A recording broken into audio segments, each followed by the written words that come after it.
नमस्कार, उत्तराखंड एक्सप्रेस में आप सभी का बहुत स्वागत है। आपके साथ मैं हूं नलिनी पांडे और सबसे पहले बात करेंगे बड़ी खबर की। तो उत्तराखंड में 11 दर्जा मंत्रियों का ऐलान कर दिया गया था, लेकिन अब सूत्रों के हवाले से एक बड़ी खबर सामने आई है कि दायित्वों को लेकर 1 या 2 लिस्ट आ सकती है। करीब 30 नामों की ये लिस्ट हो सकती है।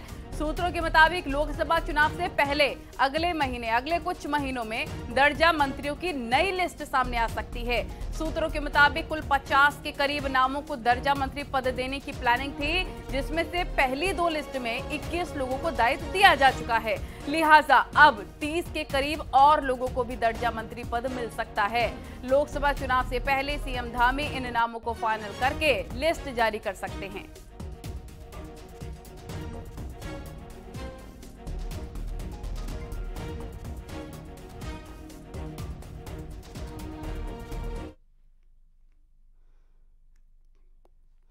और लोकसभा चुनाव से पहले धामी सरकार ने अपनी सीनियर लीडर्स को एडजस्ट करना शुरू कर दिया है, जिसमें न्यूज 18 की खबर पर भी मुहर लग गई है। न्यूज 18 के बताए गए 9 लोगों को दर्जा मंत्री पद दिया गया है और सरकार ने सभी वर्गों को साध कर समीकरण साधने की कोशिश की है। देखिए रिपोर्ट।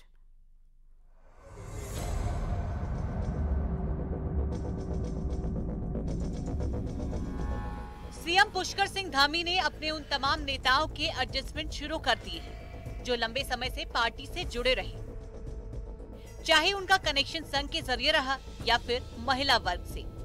धामी सरकार के दूसरे कार्यकाल में भले ही ये दूसरी लिस्ट हो, लेकिन अब तक बीजेपी ने महिलाओं में महिला आयोग, बाल आयोग, तो ब्रह्मांड में बद्री केदार मंदिर समिति के साथ मुस्लिम वर्ग में वक्फ बोर्ड समेत नेताओं को एडजस्ट किया है। दायित्वधारियों की दूसरी लिस्ट में एकमात्र महिला विनोद उनियाल को जगह मिली है, जो संघ और पार्टी में लंबे समय से जुड़ी रही है।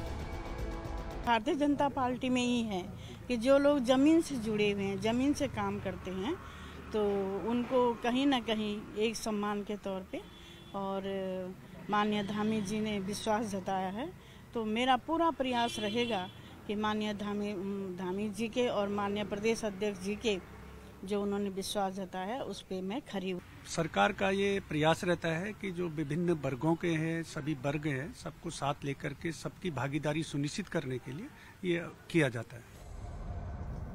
लोकसभा चुनाव से पहले पार्टी की भी कोशिश है कि सभी वर्ग को साथ लाया जाए।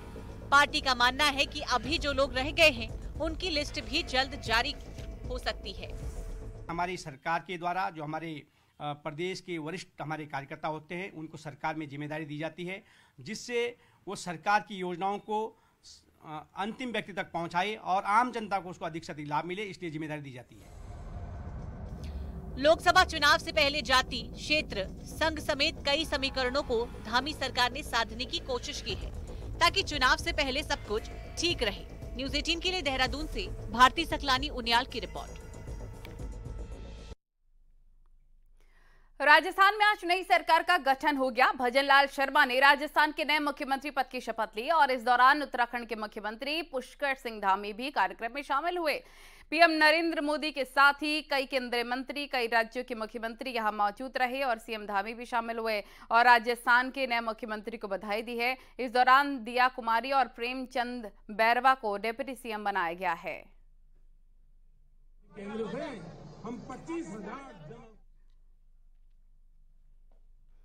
और दिल्ली में सीएम पुष्कर सिंह धामी ने केंद्रीय वित्त मंत्री निर्मला सीतारमण से मुलाकात की है और उत्तराखंड के विकास के मुद्दों पर दोनों नेताओं के बीच चर्चा हुई है। दिल्ली दौरे के दौरान ही सीएम धामी ने यह मुलाकात की थी, जिसकी तस्वीरें इस वक्त हम आपको दिखा रहे हैं।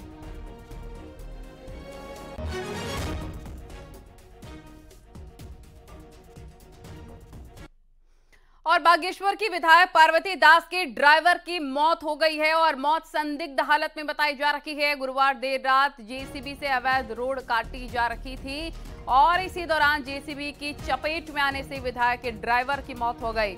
इस घटना के बाद प्रशासन ने मामले की जांच शुरू कर दी है। हालांकि विधायक की तरफ से इस पर अभी कोई बयान नहीं आया है। बड़ा अनफॉर्चुनेट सा जो इंसिडेंट है वो जानकारी में आया है, तो उनके द्वारा किसी भी प्रकार की यहाँ से परमिशन नहीं प्राप्त की गई थी। अभी उसमें पुलिस के द्वारा पूरी जांच पड़ताल भी करी जा रही है और उसके आगे कार्रवाई भी करी जाएगी। और पुनः यही है कि यदि आप रात को इस प्रकार से किसी हैवी मशीनरी का प्रयोग करेंगे तो कभी ना कभी दुर्घटना की संभावना रहती ही है। अतः पुनः मेरी अपील भी रहेगी सभी से कि जब तक जेसीबी की ड्यू परमिशन ना हो तब तक आप उसका प्रयोग ना करें। देहरादून कांग्रेस दफ्तर में आज हंगामा हो गया। उत्तराखंड में कांग्रेस बर्बाद हो रही है और नारायण दत्त तिवारी जैसे नेताओं को भुला दिया गया है। और यही कहते हुए जितेंद्र चौहान नाम के शख्स ने अपने पोस्टर के साथ हंगामा किया है। देखिए।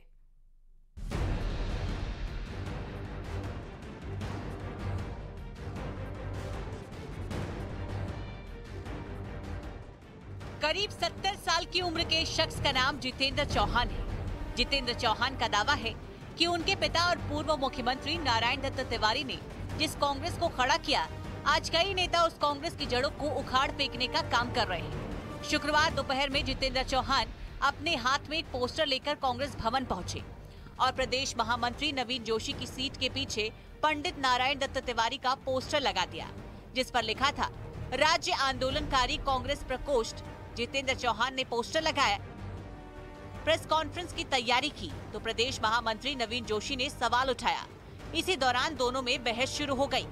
इसके बाद खुद को कांग्रेसी कहने वाले जितेंद्र चौहान कमरे के बाहर धरने पर बैठ गया।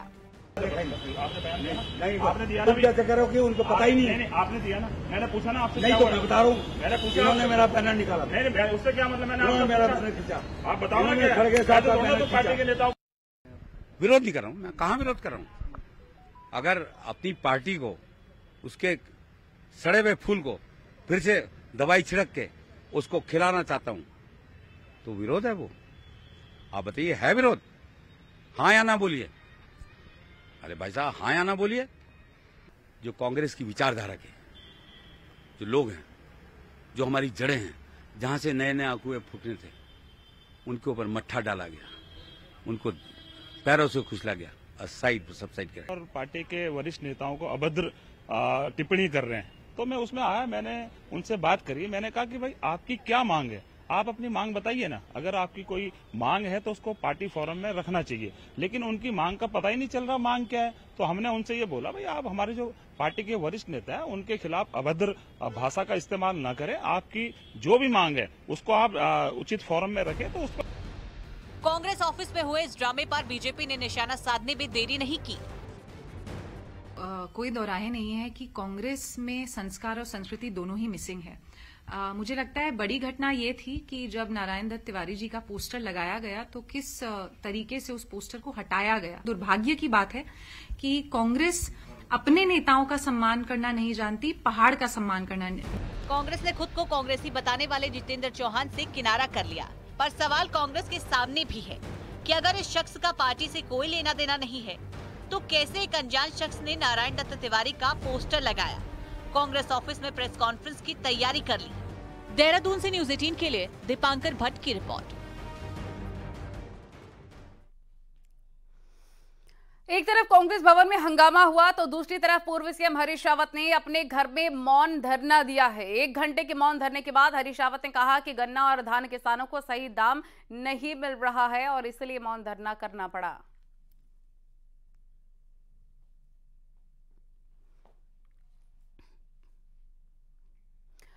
और बोर्ड स्टूडेंट्स को किताब न मिल पाने के मामले में न्यूज 18 की खबर का दमदार असर हुआ है। शिक्षा निदेशक से लेकर मुख्य शिक्षा अधिकारी ने मामले का संज्ञान लिया है और स्कूल से बोर्ड स्टूडेंट को किताब न बांट पाने पर स्पष्टीकरण भी मांग लिया है।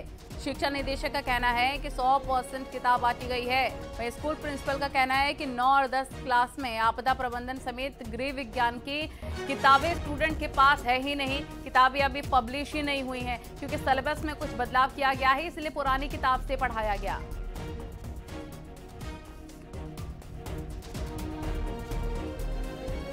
जैसे एक किताब जो है, जैसे गृह विज्ञान का है या जो है वो आपदा प्रबंधन का, तो इसमें जो है कुछ इसमें परिवर्तन किया जा रहा है, सिलेबस में कुछ परिवर्तन किया जा रहा है और उस परिवर्तन के फलस्वरूप ही जो है अभी तक वो किताब जो है प्रकाशन के द्वारा प्रकाशित नहीं की गई है। यही मेरा कहना है।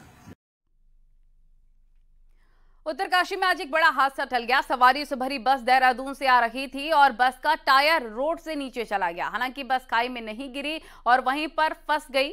तस्वीरें देख सकते हैं इस वक्त आप, जिसके बाद ड्राइवर की तरफ से इमरजेंसी गेट भी खोला गया और यात्री को बाहर निकाला गया। बस में 40 से ज्यादा यात्री सवार थे और सभी यात्री सेफ हैं।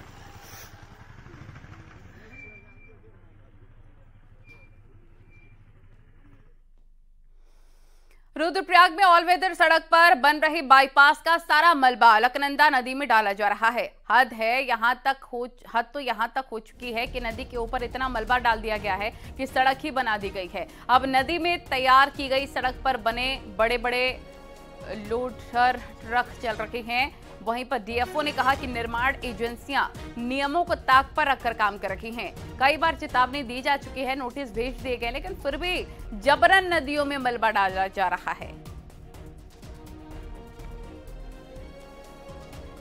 जो प्रस्तावक विभाग है उसको निर्धारित स्थान पर मग डंपिंग साइट्स का स्थल दिया जाता है और उसमें प्रॉपर प्रोटेक्शन के तहत इनको मलबा का स्टोरेज करना होता है। परंतु हम देख रहे हैं कि काफ़ी जगह ऐसा मलबा का अनियंत्रित तरीके से निस्तारण किया गया है और इसमें हमने भारतीय वन अधिनियम और फॉरेस्ट कंजर्वेशन एक्ट के तहत इनके विरुद्ध कार्रवाई भी की है। हरिद्वार में औद्योगिक क्षेत्र से लगे सलेमपुर में अवैध रूप से बने प्लास्टिक के गोदाम प्रदूषण का हब बन रहे हैं। इन गोदामों में अवैध ढंग से मशीनों से वेस्ट प्लास्टिक को जलाकर उनके बंडल तैयार किए जा रहे हैं, जिसमें भारी मात्रा में प्रदूषण पैदा हो रहा है। और पिछले सप्ताह शिकायत पर तहसीलदार ने छापा मारकर कुछ गोदामों को बंद कराया था, लेकिन बावजूद इसके यहां गैर कानूनी तरीके से काम जारी है। स्थानीय लोगों में प्रशासन की कार्रवाई को लेकर काफी नाराजगी है। क्या है कि यहाँ पे कोई कंप्लेंट की जाती है, उसके बाद क्या होता है कि भाई कुछ अधिकारी आ जाते हैं, वो कुछ पता नहीं क्या करके जाते हैं, को बोल देते हैं कि सील हो गया। वो सील होने के अगले दिन बाद ही फिर उसको कार्रवाई शुरू हो जाती है। प्रदूषण की जो समस्या है, पूर्व में हमारी प्रशासन की टीम पोल्यूशन कंट्रोल बोर्ड की टीम के साथ वहाँ पे गई थी और कुछ कबाड़ खाने वालों को बंद भी कराया था प्रदूषण की शिकायत और जो मानकों के विपरीत चलने की वजह से। लेकिन वहाँ पे भी बता रहे हैं और भी हैं ऐसे। तो इस संबंध में आज मैंने जो भी संबंधित वहाँ पे पक्ष हैं सबको बुला रखा है, जिसमें पोल्यूशन कंट्रोल बोर्ड वाले भी हैं।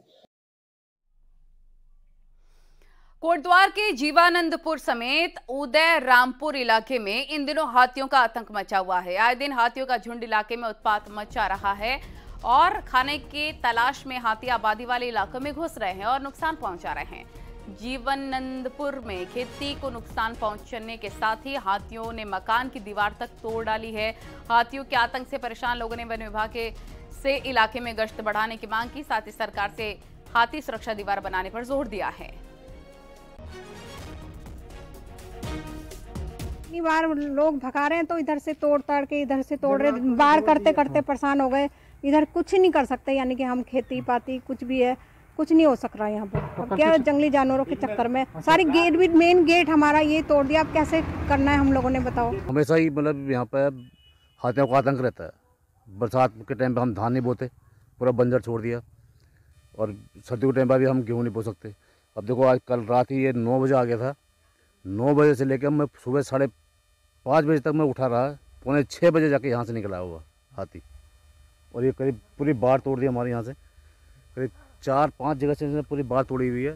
ये फैक्ट्री की दीवार तोड़ दी है और 3 जगह से दीवार तोड़ी है इसने। खबरें आगे भी आपको दिखाएंगे, लेकिन फिलहाल आपको दिखाते हैं पहाड़ टॉप 10 न्यूज। रामनगर में मेडिकल स्टोर पर छापेमार कार्रवाई की गई है और 2 स्टोर्स में गड़बड़ियां मिली हैं, जिसके बाद उनकी खरीद बिक्री पर रोक लगा दी गई है।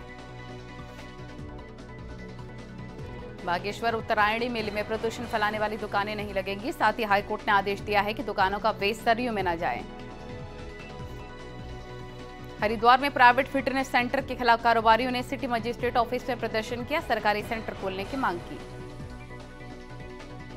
बागेश्वर में मीट व्यापारी अपनी मांगों को लेकर 10 दिन से धरने पर और अब मांग पूरी न होने तक धरना जारी रखने का ऐलान किया है। अखिल भारतीय सफाई मजदूर संघ के बैनर तले आज सैकड़ों नगर निगम रुड़की के सफाई कर्मचारियों ने अपनी मांगों को लेकर धरना प्रदर्शन दिया। अल्मोड़ा में नगर पालिका ने सिंगल यूज प्लास्टिक को लेकर छापेमारी की और एक दुकान से 1 क्विंटल से ज्यादा प्लास्टिक बरामद की। IIT रुड़की में 3 दिवसीय भू तकनीकी सम्मेलन का आयोजन किया गया, जिसमें बुनियादी ढांचे के विकास और भू तकनीकी की प्रगति को लेकर चर्चा की गई। शहरी विकास मंत्रालय जल्दी ही नगर निकायों में हेल्थ चेकअप के हेल्थ ATM लगाने की योजना बना रहा है, जिसमें आने वाले लोगों को हेल्थ चेकअप की सुविधा मिलेगी। रुद्रप्रयाग में लोकसभा चुनाव को लेकर नए वोटर्स का नाम लिस्ट में जोड़ने का काम किया जा रहा है। पौड़ी में ठंड से बचाव के लिए DM ने अलाव की व्यवस्था करने के निर्देश दिए हैं।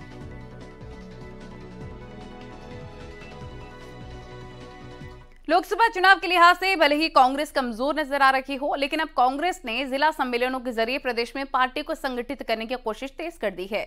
जिलावार हो रहे सम्मेलनों के जरिए जहां पर पार्टी नेता कार्यकर्ताओं की मन की बात सुन रहे हैं, वहीं संगठन को धार बनाने का भी दावा किया जा रहा है। देखिए।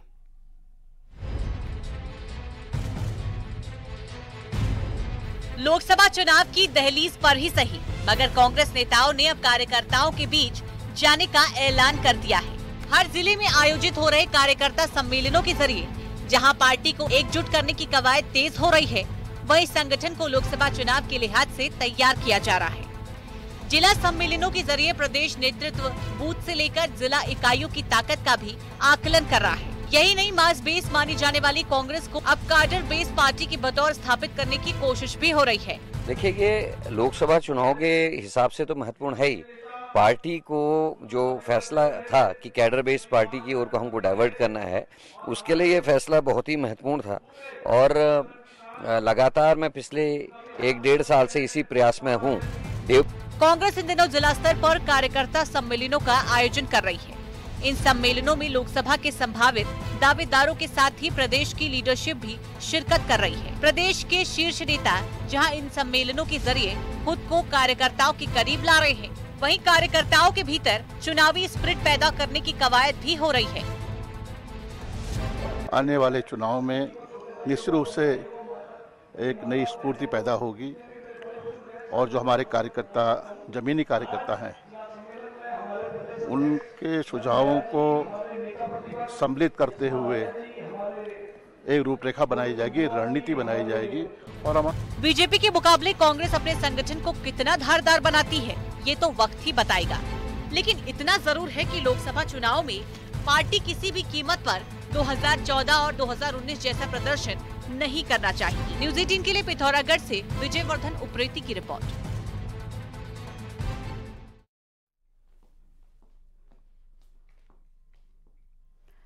स्कीइंग के लिए मशहूर औली में सैलानियों की संख्या बढ़ने लग गई है। बर्फबारी के बाद देश के कोने कोने से यहां टूरिस्ट पहुंच रहे हैं और बर्फबारी का मजा ले रहे हैं। बर्फबारी से औली के नज़ारे भी काफी खूबसूरत हो गए हैं। चारों ओर सिर्फ बर्फ ही बर्फ है। हालांकि स्कीइंग वाली स्लोप पर अभी बर्फ की मोटी परत नहीं है, लेकिन फिर भी अब तक 400 से ज्यादा सैलानी यहां पहुंच चुके हैं। जोशीमठ से औली के बीच रोपवे पिछले साल ही बंद है, लेकिन सैलानी चेयरकार का लुफ्त लेने से नहीं चूक रहे और बर्फीले ढलानों के बीच हवा में सवारी कर रहे हैं। देखिए, 12 तारीख को यहाँ पर फर्स्ट स्नोफॉल हुआ था, जिसमें लगभग 8 इंच से लेके 1 फीट के करीब बर्फ पड़ी थी, जिसमें लगातार हमारे पास टूरिस्ट का इजाफा हो रहा है और टूरिस्ट बढ़ रहे हैं। उत्तराखंड के सीमांत क्षेत्र नीति और माड़ा घाटी की महिलाओं के लिए आजीविका का साधन बन रहा है भोजपत्र। कैसे, इस रिपोर्ट में देखिए।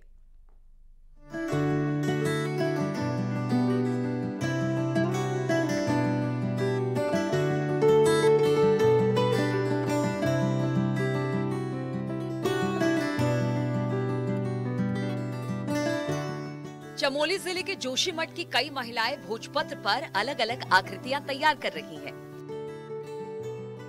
जिसमें बद्रीनाथ धाम की आरती, देवी देवताओं के चित्र, श्लोक और मंत्र दर्ज किए जा रहे हैं। भोजपत्र पर अच्छे डिजाइन बनाने के लिए प्रशासन ने डिजाइनर को भी रखा है,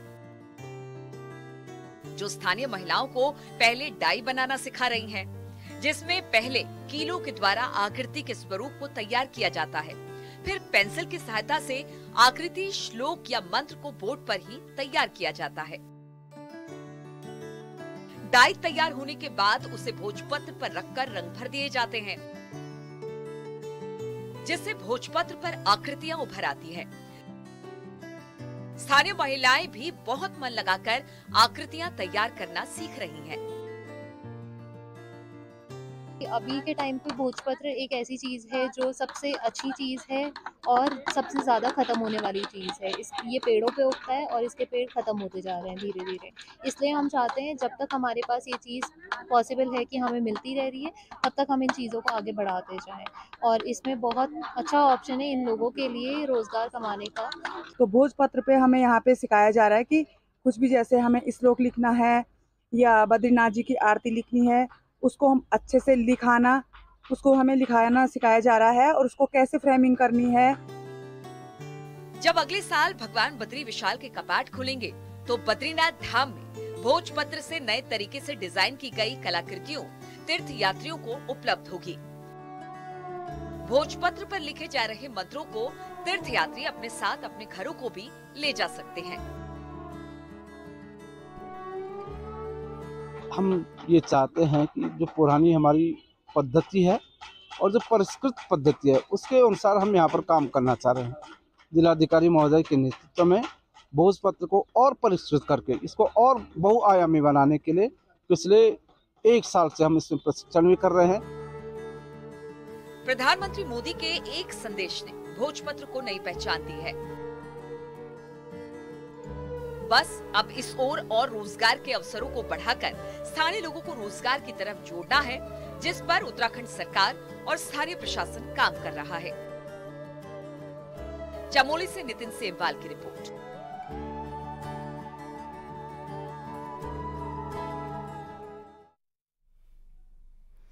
उत्तरकाशी के यमुना घाटी में कड़ाके की ठंड के बीच पांडव नृत्य की धूम है। प्राचीन समय से ही लगातार गांव में पांडव नृत्य का आयोजन किया जा रहा है। मान्यता के अनुसार ग्रामीण पांडवों का आवाहन करते हैं और इसके बाद पांडवों के पशवा पांडव पर अवतरित होते हैं और पांडव नृत्य करते हैं। इस दौरान गंगनानी में बने कुंड में पांडवों के पशवा ने उतरकर स्नान किया और जमकर पांडव नृत्य किया।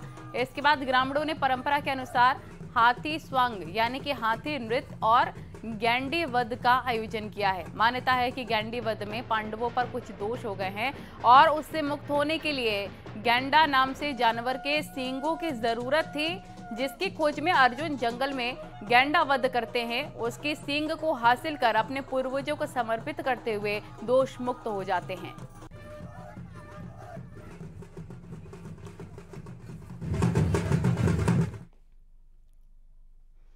खबरें लगातार जारी हैं, वक्त बहुत ही छोटे से ब्रेक का।